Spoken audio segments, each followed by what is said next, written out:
டேய் அவன் வந்துட்டா. மச்சான் அவன் எனக்கு ரொம்ப பிடிச்சிருக்குடா. நானே அவளை ப்ரப்போஸ் பண்ண போறேன். என்ன புடுங்க வந்திருக்கேன், நானும் ப்ரொபோஸ் பண்ண வந்திருக்கேன்.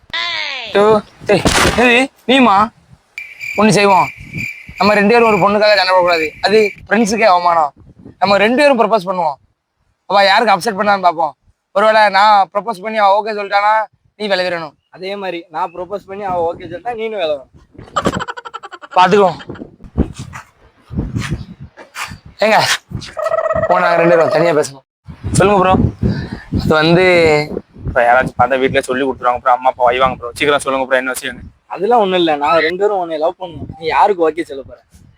லவ்வா? எங்கள் 2 பேர் லெட்டர் நீ யார் லெட்டர் வாங்குதீரோ அது சம்மதம் எங்களுக்கு. என்னங்க பண்ணுதியா? உங்களை அண்ணமா ஏற்றுக்கிடுதேன், அந்த ராக்கி உன் கையில் நீ கெட்டுதேன். அன்னையிலேருந்து நீங்கள் எனக்கு அண்ணா. தங்கச்சி தங்கச்சி நான் உன்னை வீட்டில் ட்ராப் பண்ணுறேன். சொல்லலண்ணா. என்னம்மா?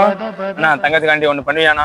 நீ சொன்னா என்னனாலும் பண்ணுவேன். இந்த அண்ணன் என்னை ஒருத்தன் ரொம்ப நாளாக ஃபாலோ பண்ணிட்டு வராம்ண்ணா. அவனை நீ தானே கேட்கணும். நான் கேட்காம வேற யாருமா கேட்பா? சொல்லுமா, யார் அவன்? அண்ணா அது வேற யாரும் இல்லைண்ணா, உங்க ஃப்ரெண்டு தான்ண்ணா. என் ஃப்ரெண்டா?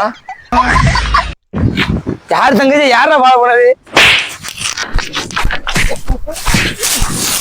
ஏன் தங்கச்சியா ஃபாலோ பண்ணா? அவன் யாரும் நான் யாரா? பெற்ற ஒற்றை சொல்லை போலொன்று வேறு இல்லை. நீ காட்டும் பாசத்துக்கு தெய்வங்கள் ஈடு.